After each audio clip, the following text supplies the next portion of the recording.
자, 방금 전 시간 마지막에 했던 거 한번 생각해 주십시오. 아까 비진이 증여계약에서 을은 상대방이었습니다. 상대방이니까 소유권 취득하려면 선이 모가셔야 됩니다. 무슨 말씀 하시죠? 물론 다시 한번 효과를 물어보는 방식은 유효가 원칙이다. 이 방식도 있지만 아까 말씀드렸던 것처럼 알았거나 알았으면 무효고, 그걸 표현할 때 시험에서 선이 모가시는 경우에 하나여 유효하다 이 표현을 쓰니까, 그래서 그 상대방이 선이 모가실이면 그 증여계약은 유효. 그러면 상대방은 소유권 취득했고, 상대방이 소유권 취득을 했으니까 그로부터 전득자는 당연히 소유권 취득하는 거고, 그런데 상대방이 진위 아님을 알았거나 알 수 있었으면 그 증여계약은 무효. 무효니까 등기가 됐어도 소유권을 취득을 못하는데 그거를 병한테 처분을 했다. 그럼 이 병은 이제 상대방이나 누굽니까? 제3자.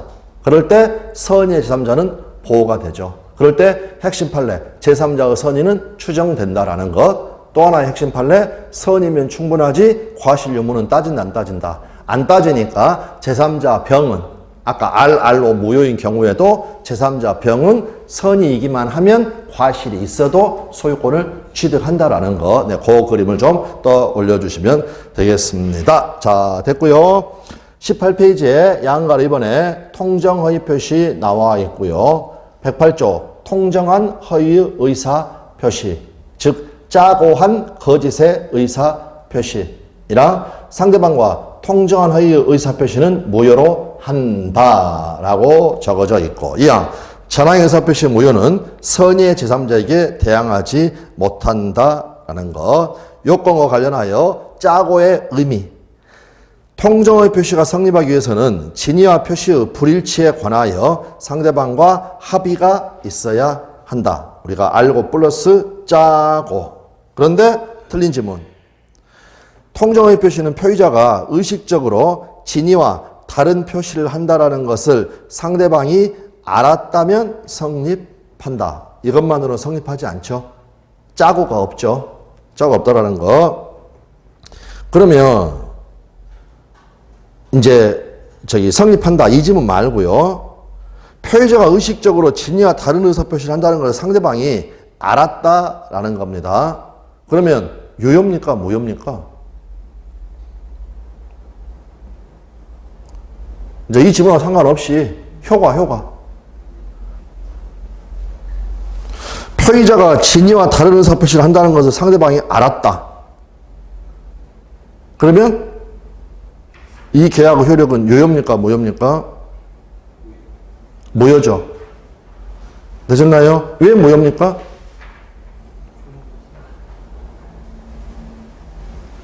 비진이 표시니까. 비진이 표시에서 알았거나 알 수 있으면 무효.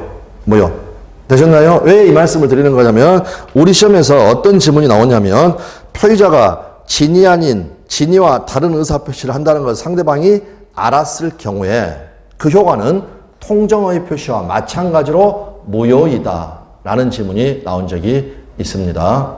됐습니까? 자, 다시 한 번만. 여기 갑하고 을하고 매매 계약이 체결이 됐는데, 갑은 실제로는 매도할 의사 없이 매도한다고 청약을 했고, 이에 대하여 을이 승낙을 하였다. 그러면 갑의 요 의사 표시는 진위하고는 다르죠. 그런데 이걸 상대방이 알았다라는 겁니다. 그러면 비진이 표시를 상대방이 알았다. 이것만으로 허위 표시는 아니지만, 짠 게 없으니까 허위 표시는 아니지만 효력은 어떻습니까? 무효. 그래서 우리 시험에서는 알았던 경우에 통정의 표시와 마찬가지로 무효이다. 이런 식의 질문이 나온 적이 있기 때문에 그 말씀을 잠깐 드린 겁니다. 자, 효과는 이제 당사자 사이하고 제3자에 대한 관계, 이렇게 나눠지는 거고요. 자, 이미 했으니까 읽어서 확인하겠습니다. 자력이 없는 채무자 갑은 채권자 A의 강제재편을 피하기 위하여 자신의 X부동산을 을에게 파는 것처럼 꾸미고 을의 이름으로 소유권 이전기를 마쳤다. 매매 계약, 통정의 표시니까 가장매매로서 무효가 되겠죠. 다음, 통정의 표시로 무효인 경우에 사유질서 위반입니까? 아닙니까? 아니죠. 그러므로 갑은 을에게 매매계약이 무효임을 이유로 부당이득 반환을 청구할 수 있다라는 거. 다음, 을명의로 등기가 되어 있어도 어떻습니까? 을은 소유권을 취득하지 못했죠. 매매가 무효니까. 따라서 갑은 소유권에 기하여 을에게 등기말소를 청구할 수 있다. 그 다음에 제목, 채권자 A. 더 정확하게는 채권자 A의 구제책. 두 가지 방법이 가능하다고 그랬죠. 대위, 채권자 취소. 1번, 허위 표시가 채권자를 해할 목적으로 행하여진 경우에는 채권자 A는 사회 행위를 이유로 그 가장 매매를 취소해 버릴 수 있습니다. 채권자 취소권을 행사할 수 있다. 2번, 채권자 A는 자신의 채권을 보전하기 위하여 갑이 을에 대하여 가지는 등기 말소 청구권, 아까 위에 나왔던 거, 그 등기 말소 청구권을 뭐 할 수 있다? 대위 행사할 수 있다라는 거, 이렇게 봐두시면 되겠습니다. 그 다음에 이제 이번에 제3자에 대한 관계가 나와 있고요. 그 다음에 지난번에 제가 이미 말씀을 드렸지만, 그 일반적인 제3자, 얘가 범위가 가장 넓고, 그 다음에 의사표시에서의 제3자, 얘가 그 다음으로 좁고, 그 다음 제일 좁은 게 해제에서의 제3자. 범위만 놓고 본다면 여기가 제3자가 있고, 제3자 범위만 이야기하는 겁니다. 그 속에가 뭐가 있다? 의사표시, 대표적으로 108조. 여기에 제3자가 있고, 그 다음에 그 가장 좁은 데가 548조 1항 단서, 해제에서 제3자가 있다라는 거. 일반적으로 우리가 제3자를 말하면 누구를 이야기하는 겁니까? 일반적인 제3자. 일반적인 제3자. 갑하고 을하고 매매를 했으면 갑과 을 이외의 딴 사람들. 되셨나요? 그런데 여기 의사표시에서 제3자는 범위가 좁다고 그랬죠. 어떻게? 허위표시를 기초로 새로운 이해관계를 맺었어야 된다라는 거. 됐습니까? 요게 추가가 되는 게 다르다. 그 다음 해제에서 제3자는 더 좁다고 그랬죠. 어떻게 좁다고 그랬습니까? 다 그냥 까마득하게 사라져버린 겁니까? 이거 가지고 열심히 이야기했었는데, 새로운 이해관계를 가졌을 뿐만이 아니라 등기, 인도 등을 갖춘 완전한 권리자를 말을 한다. 여기가 범위가 점점 좁아진다라고 이야기를 했었습니다. 자, 그래서 일단 거기에 19페이지에 거기 2번에 제3자에 대한 관계, 일단 거기 한번 읽어보겠습니다. 제3자는 허위표시의 당사자 및 포괄승계인 이외의 자로서, 포괄승계의 대표인 건 상속이죠. 아버지 돌아가시면 아들은 그냥 아버지하고 똑같다고 보면 됩니다. 이외의 자로서 허위표시에 의하여 외형상 형성된 법률관계를 토대로 새로운 법률 원인으로서 이해관계를 갖게 된 자를 말을 한다. 무슨 말씀인지 아시겠죠? 네, 그렇게 해서 그 부분을 살펴봐야 됩니다. 그런데 항상 여기를 공부를 할 때에는 그 해제에서 제3자와 함께 읽어야 됩니다. 160페이지에 보시면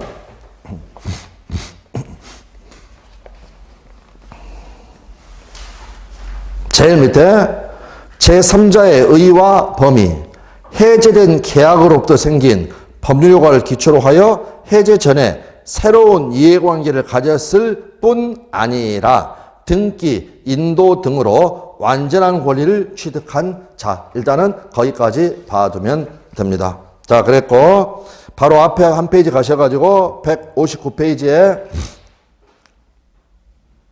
제일 밑에 보시면 548조가 나와 있습니다. 1항 당사자 일방이 계약을 해제한 때에는 각 당사자는 그 상대방에 대하여 원상회복 의무가 있다. 그러나 제3자의 권리를 해하지 못한다. 이 사람이 바로 해제에서 말하는 제3자. 아까 의사표시에서 말하는 제3자. 그러니까 여러분들은 지금 제가 말씀드린 요 그림이나 요거를 머릿속에 이렇게 가지고 있으시라는 겁니다. 일반적으로 말하는 제3자는 당사자 이외의 사람을 이야기를 합니다. 되셨나요? 그런데 여기 의사표시에서 제3자. 요거는 당사자 이해의 자로서 허위표시를 기초로 새로운 법률상 이해관계를 맺은 사람. 좀 더 좁아지고 그 다음 해제에서는 아까 봤던 것처럼 해제된 계약을 기초로 새로운 이해관계를 맺었을 뿐 아니라 등기, 인도까지 갖춘 완전한 권리자를 말을 한다라는 거. 자, 그래서 일단 여기 보십시오. 여기 갑하고라고 가장 매매를 했습니다. 그러면 실제로는 채권이 없지만 갑이 의뢰대하여 채권을 가지고 있는 듯한 외관이 갖춰집니다.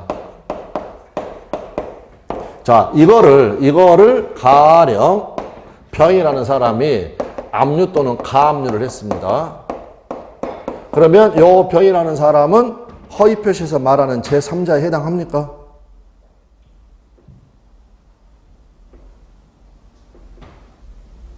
여기요. 갑하고 을하고 매매 계약이 있었습니다.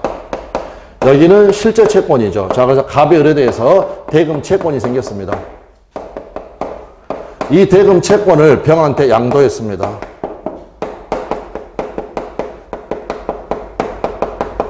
이 사람이 그 채권의 양수인입니다. 그리고 나서 나중에 이 계약이 해제가 돼버렸습니다. 그러면 요 대금 채권의 양수인이라든지 또는 이 대금 채권을 가압류한 사람. 이 사람은 해제에서 제3자에 해당합니까? 안 합니까? 안 된다고 그랬죠. 무슨 말이냐면 허위표시가 있다 보니까 이 사람에게는 가짜 채권이 생겼습니다.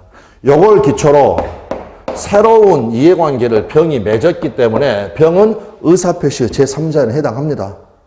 그런데 여기 해제에서는 새로운 이해관계를 맺었을 뿐만이 아니라 뭐까지 갖춰야 되냐면 등기 인도까지 갖춰야 됩니다. 등기 인도까지 갖추려면 뭘 잡아야 되냐면 물건을 잡아야 되는 거고, 이러한 채권이라는 것은 썩은 동아줄에 불과하다라고 말씀을 드렸습니다. 그러니까 요 채권하고 이해관계를 맺은 사람은 나중에 이 계약이 해제가 됐다. 해제에서 보호되는 제3자도 아니다. 될 수가 없다라는 거. 그걸 같이 가야 되는 거야. 같이. 허위 표시할 때는 허위 표시에서 그만 봤다가 해제에서는 또 따로 가서는 절대 안 된다라는 겁니다. 그래서 일단 그 두 사람만 먼저 확인하겠습니다. 일단 잠깐만 거기 20페이지에서 20페이지 가셔가지고 거기 두 번째 표에가 제3자에 해당하는 사람 있죠. 되셨나요? 거기에 4번 보십시오. 가장채권을 가압류한 사람. 허위표시가 있었으니까 가짜 채권이 생겼죠. 여기. 허위표시를 했으니까 가짜 채권이 생겼고, 이거를 가압류했으니까 이게 새로운 법률상 이해관계를 맺은 겁니다. 그러니까 해당하는 거죠. 해당하는 거. 여러분들이 기억을 했으면 뒤로 다시 갈 필요가 없는데 기억을 못 하셨으니까 다시 뒤로 가야 됩니다. 161페이지 가보십시오.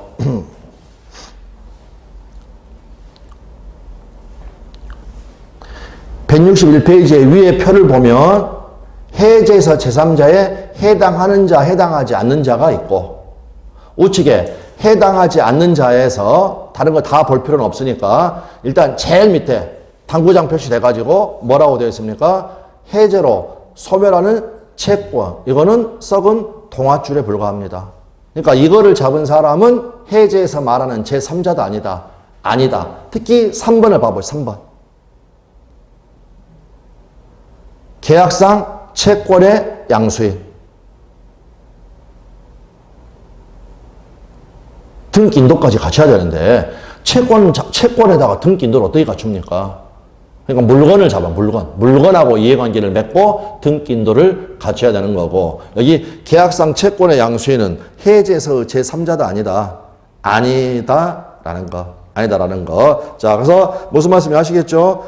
다른 사람들은 몰라도 요 사람들 방금 요거 가장 매매가 있었으니까 가짜 채권이 생겼고, 이걸 기초로 새로운 이해관계를 맺어서 이걸 가압류를 들어오게 되면 새로운 법률상 이해관계를 맺었으니까 108조의 제3자에는 해당한다라는 겁니다. 근데 이쪽 매매 계약이 있었고 그래서 갑이 을이 돼서 대금 채권이 발생을 했는데 이 대금 채권을 가압류에 따라 들지 요거를 양수받은 사람 나중에 이 계약이 해제가 돼버렸을 때 이 사람들은 해제로부터 보호되는 제3자다 아니다 라는 겁니다. 아니다라는 거. 그래서 다시 한번 말씀드립니다. 애들을 시험에서 자주 물어보는 이유 중에 하나는 그냥 통정허위 표시의 제3자냐 아니냐 요 차원을 뛰어넘어서 요 두 개를 구별할지 아느냐 요 문제입니다. 요 문제. 해제에서는 뭐까지 해야 된다? 등긴도까지. 등긴도 하려면 결국에는 뭘 잡아야 되는 겁니까? 물건하고 이행은 물건하고 그래서 그렇게 비교해서 공부하는 게 가장 효율적이다. 네, 그렇게 말씀을 드리겠습니다. 자, 다시 19페이지 가셔가지고 이제 두 번째 박스. 그 후 가장 매수인 을은 이러한 사정을 모르는 병과 위 부동산에 대한 매매 계약을 체결하고 그에게 소유권 이전 등기를 해 주었다. 병은 선의의 제3자, 즉 상대적 무효니까 1번 갑은 병을 상대로 이전 등기의 말소를 청구할 수 없다. 확인되셨나요? 그 말은 병은 부동산의 소유권을 취득을 한다. 3번 즉 가장행위의 무효는 선의의 제3자에게 대항하지 못한다. 지금 병이 선이라고 이미 문제에서 전제가 되어 있다는 겁니다. 이렇게 되어 있습니다. 이렇게 되어 있고. 자, 그 다음.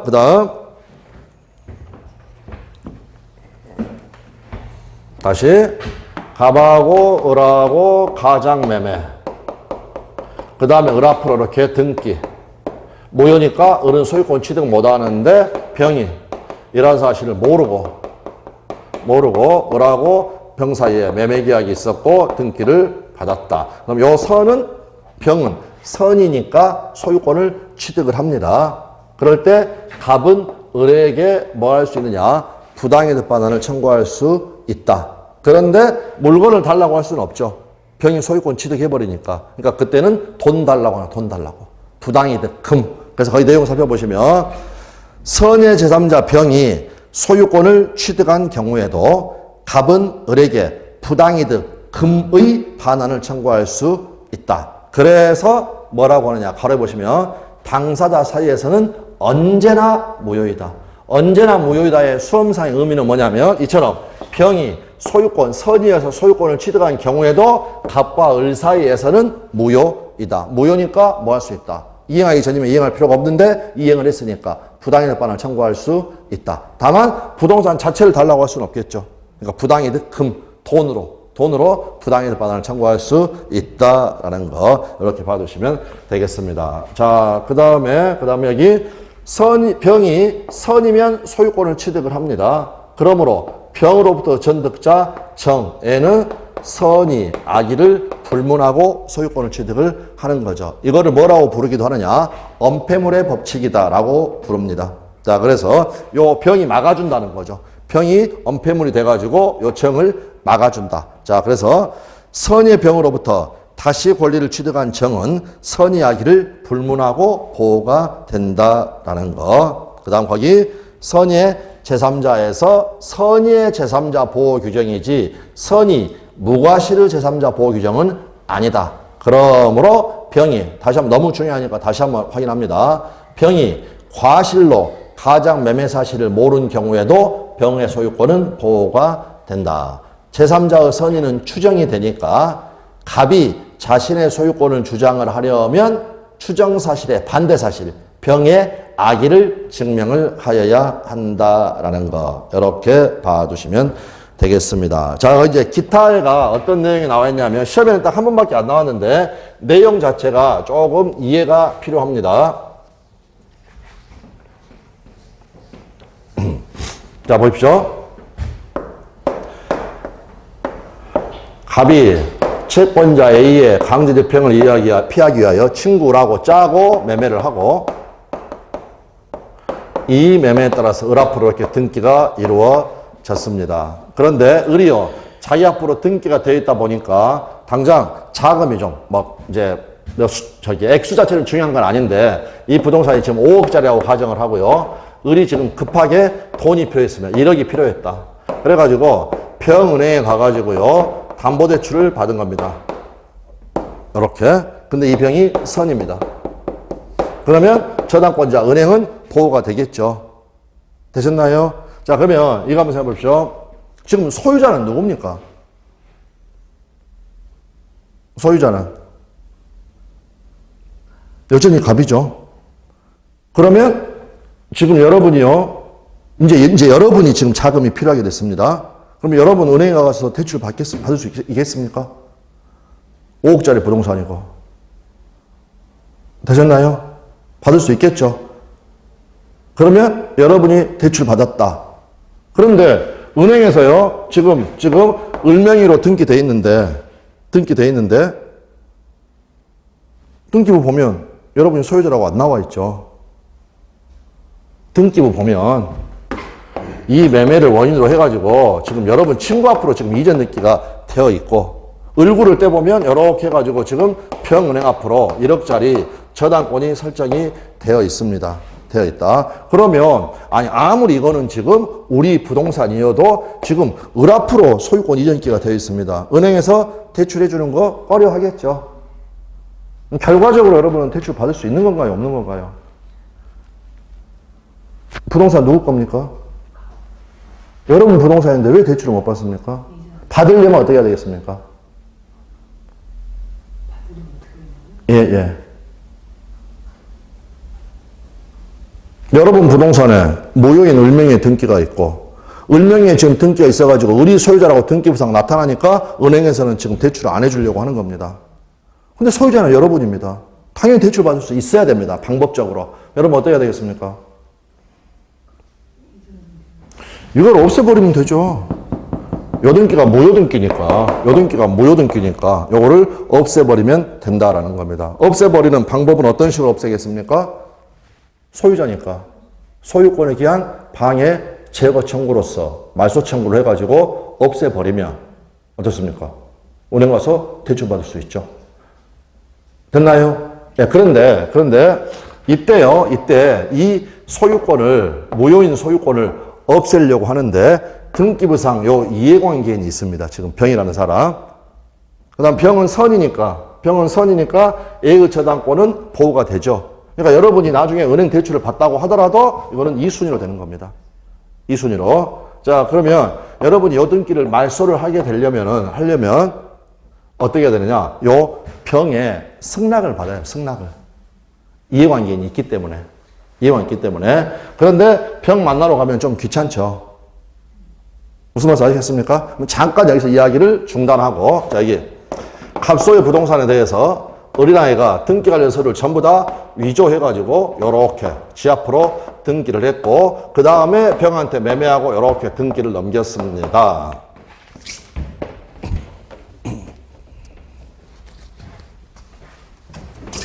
그랬더니 또 병은 정한테 매매하고 등기를 격려를 하였습니다. 한번 등기부상 떼보면 여기 갑에서 지금 을, 병, 정 요렇게 되어 있다. 그래도 요 등기는 전부 다 무효죠.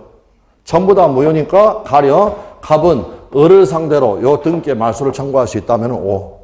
갑은 병을 상대로 요 무효 등기에 말소를 청구할 수 있다면 5. 그 다음 말소 다 무효니까.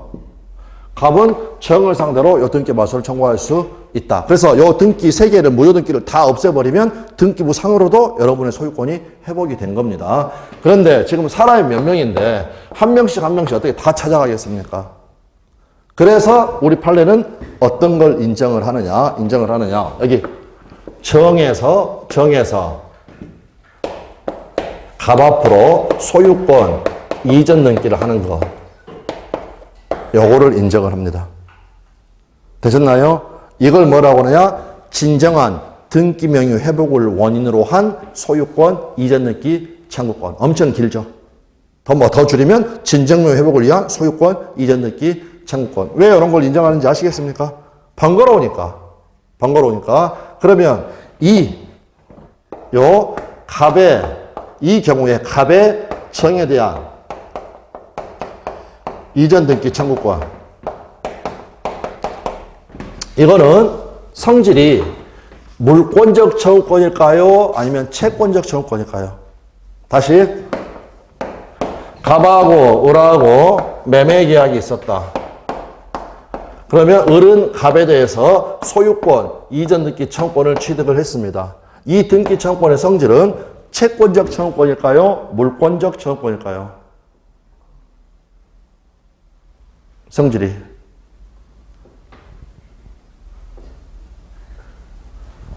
물권적 청구권에서 물권적이란 말은 물권으로부터 발생하는 겁니다. 물권자에게 인정이 되는 겁니다. 이 사람은 등기를 받아야 물권자가 되는 겁니다.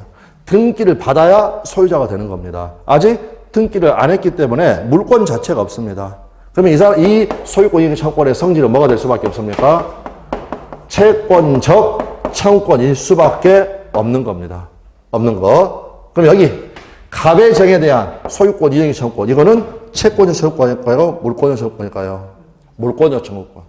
뭐하고 똑같은 거냐면 여기 갑이 정한테 소유권 이전기 말소등기 청구할 수 있죠. 요거 할 수 있는데 요게 번거로우니까 요것에 대신해서 인정이 되는 겁니다. 그러니까 성질이 똑같습니다. 두 개가. 소유권에 기한 방해 제거 청구권으로서 물권적 청구권이다, 채권적 청구권이다. 물권적 청구권이다라는 겁니다.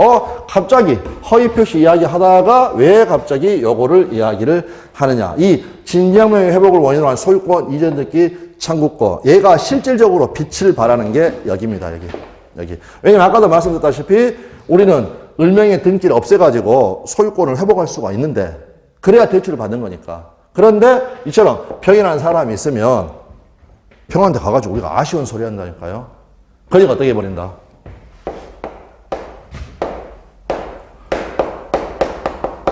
을로부터 이전 등기를 받고 등기 원인은 뭐가 되느냐? 진정한 등기명의 회복. 어떤 사람인지 아시겠습니까? 네, 그래서 요때 여기에 의미가 있는 겁니다. 특히 의미가 있는 것이다. 병한테 아쉬운 소리 할 필요 없다. 그냥 우리는 을을 상대로 이전 등기를 받아버리면 된다. 진정한 등기 명의를 회복하기 위해서. 그럼 정리를 해보면 자, 다시 갑이 을하고 가장매매를 하고 등기를 해줬다. 을은 소유권을 취득하지 못했지만 등기가 자기 앞으로 격려되어 있음을 기하로 병은행에 가가지고 1억 원을 빌려버렸다. 근데 이 병은 선이다. 그러면 병의 저당권은 보호된다? 보호된다. 그럴 때 갑은 등기 명의를 회복할 수 있다, 없다? 회복할 수 있다. 그때 하는 게 뭐냐? 방금 소유권 이전 등기. 이런 식으로 해가지고 등기 명의를 회복할 수 있다라는 겁니다. 자, 그래서 여기 1번 보십시오. 기타에서 1번. 만약 을이 이러한 사정을 모르는 병에게 저당권을 설정해 준 경우 갑은 을에게 진정명의 회복을 원인으로 한 소유권 이전 등기를 청구할 수 있다. 되셨나요? 그래서 등기 받으면 등기 명의가 회복이 되는 겁니다. 그러니까 우리는 대출 받을 수 있다. 이렇게 봐두시면 되겠습니다. 2번. 만약 을이 이러한 사정을 모르는 병에게 저당권을 설정해 주었고, 그러면 선이니까 병의 저당권은 보호가 되죠. 그 실행으로 제3자가 부동산을 매수하였다. 이 제3자는 경락인 생각하시면 됩니다. 저당권이 보호가 되니까 경락인 소유권 취득하겠죠. 그래도 당사자 간에는 언제나 무효라고 그랬죠. 그러므로 갑은 을에게 부당이득, 흠의 반환을 청구할 수 있다. 네, 되셨나요? 당사자 간에는 언제나 무효니까. 아까 위하고 같은 취지다. 이렇게 봐주시면 되겠습니다. 자, 그 정도 말씀을 드리면 되고, 그 다음, 어디로 가시느냐. 여기 물권법으로 가셔가지고, 60 한 7, 8페이지, 잠깐만요. 69페이지. 전체를 보진 않고요. 69페이지에 제일 위에 가게 되면 양과 로번의 등기 청구권 나와 있습니다. 그래서 일단 이미 한번 읽었지만 등기 청구권하고 등기 신청권은 다른 거죠. 그래서 등기 청구권은 등기 권리자가 등기 의무자에게 등기 절차에 협력할 것을 청구할 수 있는 사법상의 권리이고 등기 신청권은 등기 권리자와 의무자가 함께 어디에? 국가에 등기를 신청을 하는 일종의 공법상의 권리이다. 2번 즉 등기 청구권과 등기 신청권은 동일한 내용의 권리다 하면은 X. 동일한 내용의 권리가 아니다라는 겁니다. 그 밑에 제목을 보시면 하나 위에는 제목이 뭐라고 되어 있습니까? 채권적 청구권. 바로 그 밑에는 뭐라고 되어 있습니까? 물권적 청구권. 그랬을 때 채권적 청구권의 1번에 보시면 매수인의, 매도인에 대한 등기 청구권. 등기 받아야 소유자가 됩니다. 그러니까 이거는 채권적 청구권일 수밖에 없습니다. 2번 교환으로 인한 이전 등기 청구권. 교환 계약에 따라 등기 받아야 물권이 생깁니다. 그러니까 이거는 성질이 물권적일 수가 없다라는 겁니다. 3번 시효 취득에 기한 소유권 이전 등기 청구권. 등기해야 소유권을 취득하죠. 그러니까 아직 소유권 취득하기 전이니까 그 성질은 뭐일 수밖에 없습니까? 채권적 청구권일 수밖에 없다라는 겁니다. 4번도 봐보십시오. 중간승야 등기에 합의가 있었고요. 전원합의가 있었다라고 가정을 해보시고 최종 양수인의 최초 양도인에 대한 등기 청구권. 상황 이해되십니까? 전원합의가 있었다. 이것도 등기 받아야 소유권 취득하는 거죠. 그러니까 그 성질은 채권적 청구권. 5번 보시면 청구권 보존을 위한 가등기에 기한 본등기 청구권. 본등기해야 소유자가 됩니다. 그러니까 얘들의 성질은 전부 다 뭐다? 채권적 청구권에 해당을 한다. 자, 억지로 외울 필요 없습니다. 다시 한 번만. 물권적 청구권은 물권으로도 발생하는 물권으로부터. 근데 이 경우는 지금 등기를 안 한 상태에서는 물권 자체가 없습니다. 물권 자체가. 그래서 1번부터 5번까지를 다 묶어가지고 시험에 나올 용어는 아닌데 한 교수님이 말하는 용어가 있습니다. 우리 민법의 최고 권위자께서 말씀한 내용이 뭐냐면 이러한 등기 청구권은 뭐라고 하느냐. 시험에 나올 용어는 아니지만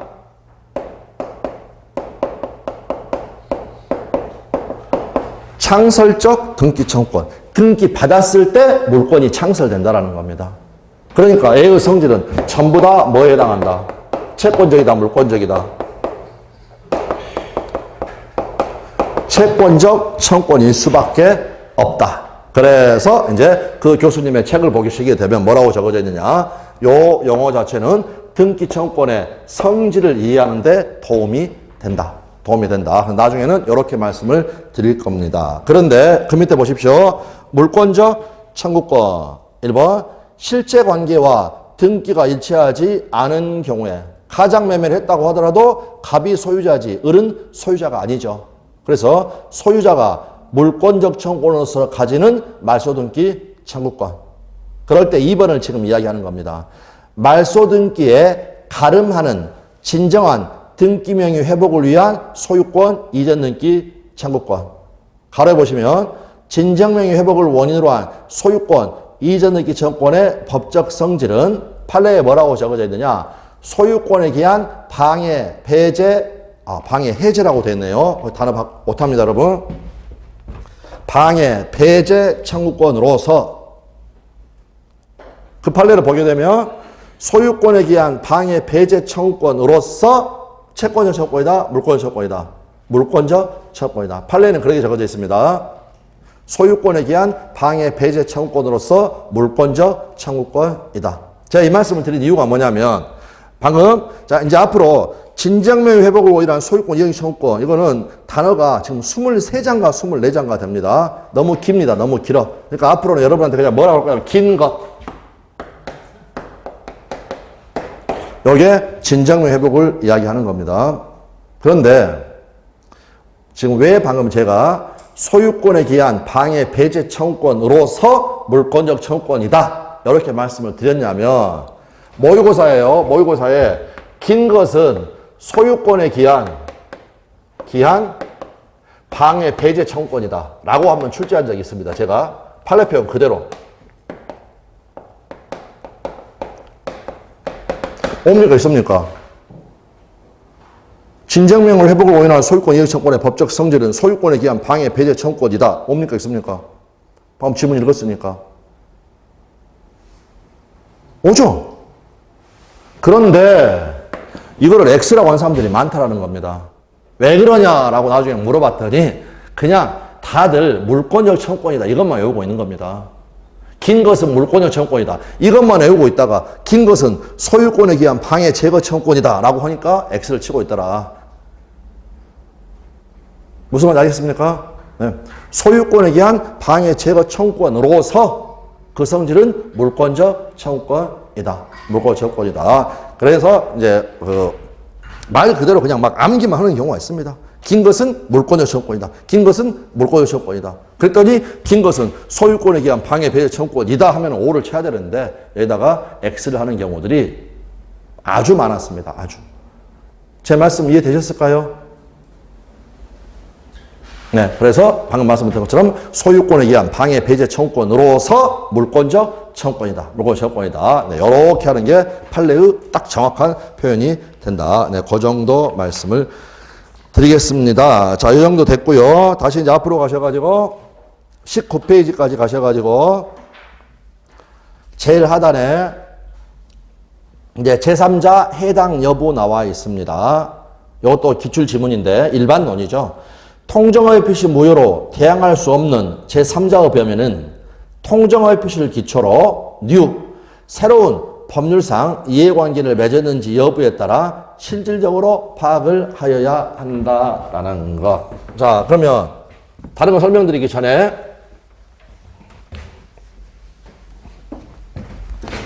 자, 제가 갑이고 여러분이 을이고 1억 원의 매매 계약을 체결을 하면서 특약을 합니다.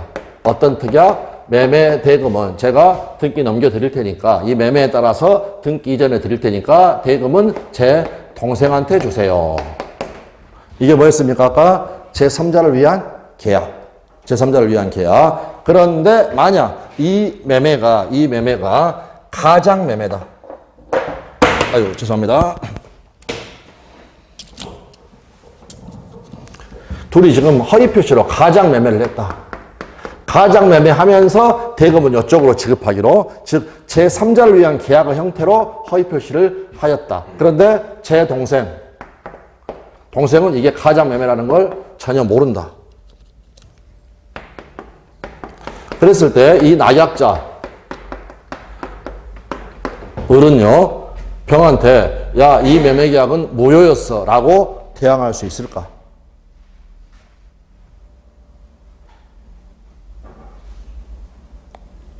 어떤가요? 무효라고 주장할 수 있을 것인가? 이 무효는 선의의 제3자한테는 대항하지 못하죠. 그럼 여기서 포인트가 되는 것은 제 동생이 일단 선의가 중요한 게 아니라 허위 표시에서 제3자에 해당하느냐는 겁니다. 허위 표시에 제3자입니까? 아닙니까? 제 동생. 해당하려면 이 허위 표시를 기초로 뭔가 새로운 법률상의 이해관계를 맺었어야 됩니다. 새로운 법률상의 이해관계를 맺은 게 있나요? 없나요?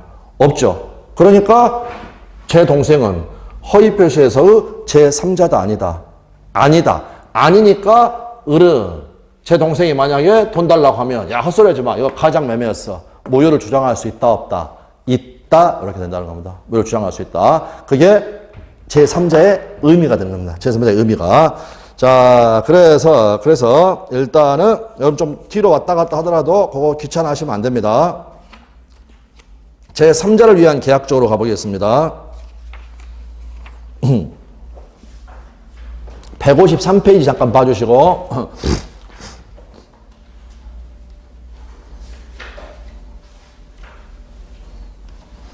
위에 박스에 그 사례 한번 봐보십시오.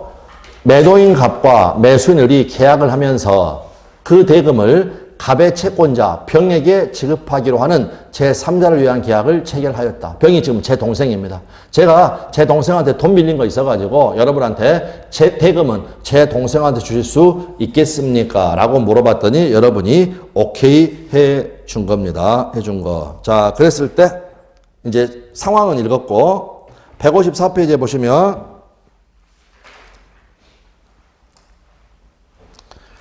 제일 밑에서 두 번째 줄의 제목을 보시면 의사표시 규정에서 제3자 X라고 되어 있죠.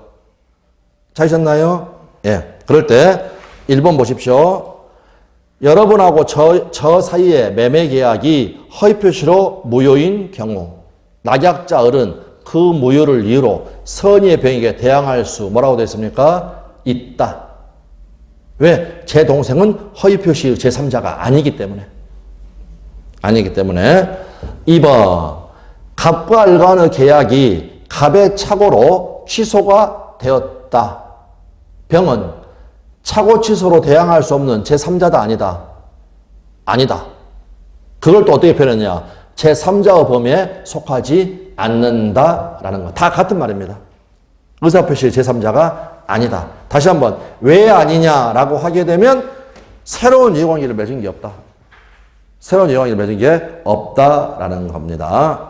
자, 그런데 바로 우측에 미출 판례가 하나가 있는데 이거는 아주 나중에 설명드릴 테니까 가볍게 한번 보십시오. 가볍게. 155페이지 제일 상단에 제일 위에 판례 내용까지는 지금은 설명 안 드리겠습니다. 제3자를 위한 계약에서도 낙약자와 요약자 사이의 법률관계에 기초하여 수익자가 요약자와 원인관계를 맺음으로써 해제 전에 새로운 이해관계를 갖고 그에 따라 등기인도 등을 맞춰 권리를 취득을 했다면 수익자는 민법 548조 제1항 단서에서 말하는 계약 해제의 소급표가 대안되는 제3자에 해당한다고 봄이 타당을 하다라고 되어 있습니다. 그래서 이거는 지금 설명드리기는 너무 어렵습니다. 다만 수익자 밑에다가 뭐라고 하나만 적어두시냐면 국가, 나라, 우리나라 대한민국 국가.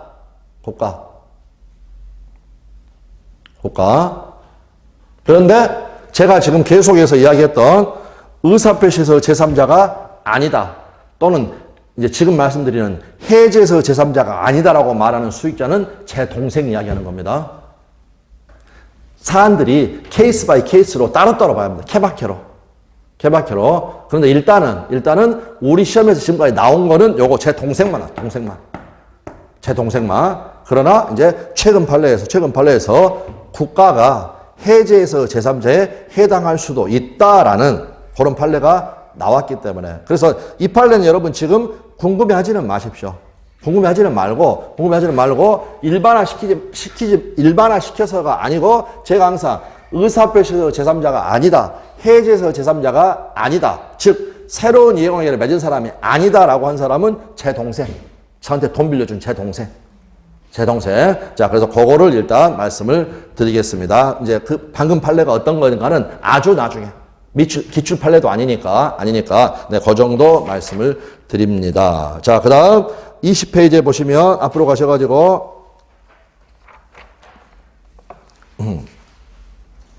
제일 위에 판례를 읽기 전에, 우리 했던 거 다시 한번 말씀드리겠습니다. 여기, 갑하고 을하고, 갑이 채권자 A의 강제집행을 피하기 위하여 친구라고 가장매매하고 을 앞으로 등기를 해 두었다.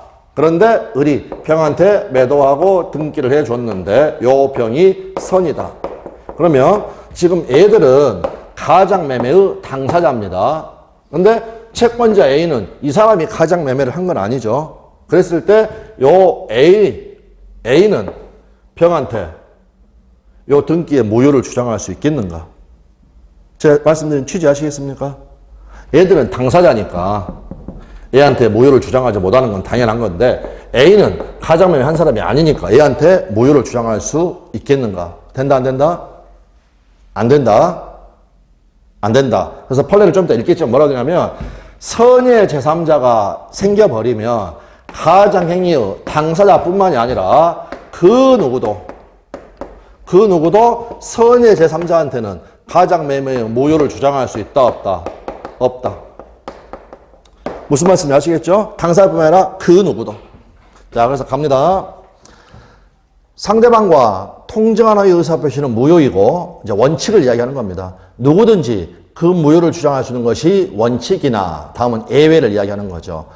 허위표시의 당사자 및 포괄 승계인 이외의 자로서 허위표시에 의하여 외형상 형성된 법률관계를 토대로 실질적으로 새로운 법률상 이행하기 를 맺은 선의 제3자에 대해서는 허위 표시의 당사자뿐만이 아니라 그 누구도 허위 표시의 모요를 대항하지 못한다. 따라서 선의 제3자에 대한 관계에 있어서는 허위 표시도 유효로 다루어진다. 즉 표시된 대로 효력이 있다라는 것. 이게 이제 제3자에 대한 효력의 기본 판례입니다. 그리고 방금 그 누구도 무효를 주장할 수 없다. 요거는 우리 기출 나오기도 했고요. 그러니까 이제 마지막까지 같이 선의 제3자에 대한 관계에서는 허위 표시도 표시된 대로 효력이 있다. 네, 그 부분까지 그렇게 같이 이해를 해 주시면 되겠습니다. 자, 그래서 조금 애매하니까 오늘은 여기까지 보고요. 다음 시간에 바로 그 밑에 제3자 해당하는 사람, 해당하지 않는 사람 여기를 보도록 하겠습니다. 네, 수고들 많으셨습니다. 감사합니다.